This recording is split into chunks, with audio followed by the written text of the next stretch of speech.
지난 4월 15일부터 25일까지 우리 대학교 신촌캠 및 미래캠 학생들을 대상으로 실시한 설문조사에 따르면 응답자의 88.6%가 족보를 사용해 본 적 있다고 답했습니다.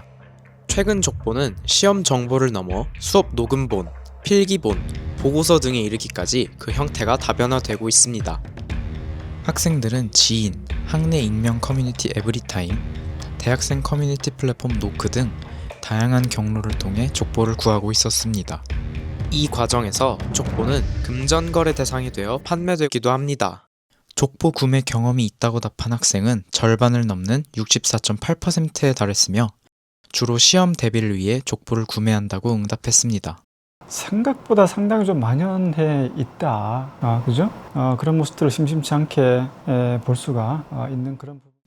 우리 신문사에서 에브리타임 내 학과별 족보 현황을 분석한 결과 신촌캠 문과대 A학과는 24개 중 12개의 과목에서, 미래캠 보과대 B학과는 22개 중 8개의 과목에서 족보거래 게시글이 확인됐습니다.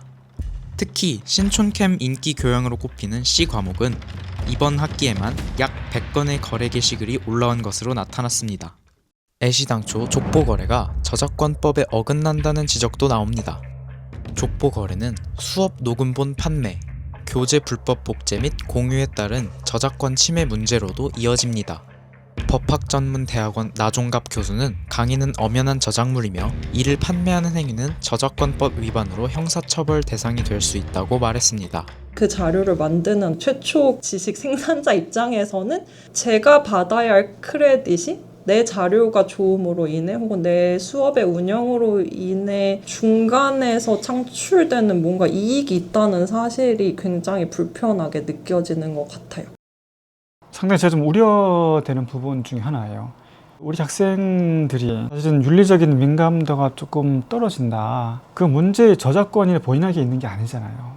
그건 교수님한테 사실은 있는 건데, 그죠? 그것을 돈을 주고 사고 판다라고 하는 건 어떤 경우도 사실은 상당히 용납되기 어려운 부분인데 오픈 채팅방 같은 데서 더군다나 올린다. 제가 볼 때는 사실 굉장히 위험한 일이에요. 하지만 학생들 사이에서는 족보 거래가 저작권법 문제를 일으킬 수 있다는 인식이 만연하지 않은 상황입니다. 정말 솔직히 말씀드리면 그렇게까지는 생각해 본 적이 없는 것 같습니다. 우리가 교수님 강의안 받아서 보듯이 그런 것과 좀 유사하다고 생각해 왔던 것 같습니다. 일부 학생들과 교수들은 족보 공유와 판매가 만연해진 원인으로 익명 플랫폼의 발달과 교수 평가 방식을 지적합니다. 비단 족보뿐만이 아니라 말씀하신 녹취본 공유나 출결 코드 공유나 어떻게 그렇게 다 공유가 되겠어요? 다 어떤 식의 디지털 플랫폼과 이런 소통 창구를 이용해서 되고 있다는 것을 인지하고 있기 때문에 정말 모르는 사람끼리도 익명으로 연결이 될 수 있는 이런 사회에서 더 빈번해질 수밖에 없는 구조인 것 같아요. 타나 노크나 이런 앱들은 어쨌든 익명성을 보장받는 어플이다 보니까 그런 거래를 조금 더 자유롭게 할 수 있게 된 게 아닌가. 그리고 실제로 에타에서 찾아보는 강의평이나 그런 것들만 봐도 족보만 보고 공부했는데 성적이 잘 나온다. 이런 이야기들이 계속 있는 것들, 족보를 거래하게 되는 가장 큰 이유가 아닌가라고 생각합니다. 족보 거래의 만연화가 교육적 관점에서 건강하지 않다는 의견도 나옵니다.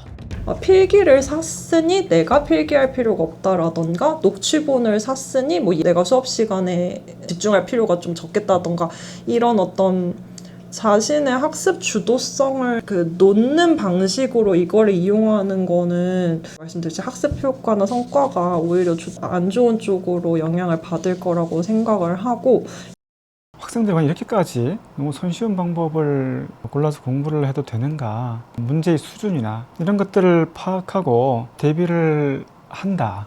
그런 차원에서 보면 나쁘다고 생각하지는 않아요. 필요하죠. 근데 그게 나쁘다고 하지 않기 위해서는 공개되는 게 중요하잖아요. 배타적으로 뭔가 몰래 공유를 하고 이런 것들은 제가 볼 때는 용납되기 어려운 부분이고 결코 바람직하다고 생각하지 않아요. 한편 족보 거래를 인지하고 변화를 모색하는 교수들도 있습니다. 제가 하는 어떤 대처 방안은 시험의 비중을 최대한 낮게 잡고 참여를 해서 그날 와서 액티비티를 제출하고 간다거나 다른 사람하고 이렇게 페어링해서 이야기한 거를 발표를 한다거나 그런 거에서 더 인센티브를 주는 시스템을 바꿈으로써 안 통하게 만들고 있어요. 저는 사실 교수님들께 부탁을 드리고 싶은 건 뭐냐면 족보를 차라리 공개하자. 굳이 그 족보를 감춘다고 해결될 수 있는 문제는 아니다. 이 교육적인 관계를 꼭 성적 뭐 이런 것들로 좀 물화시키지 않았으면 좋겠어. 금전거래 문제와 저작권 논란의 중심에 선 족보. 족보 거래 및 활용에 관한 우리 대학교 공동체의 수기가 필요한 때입니다.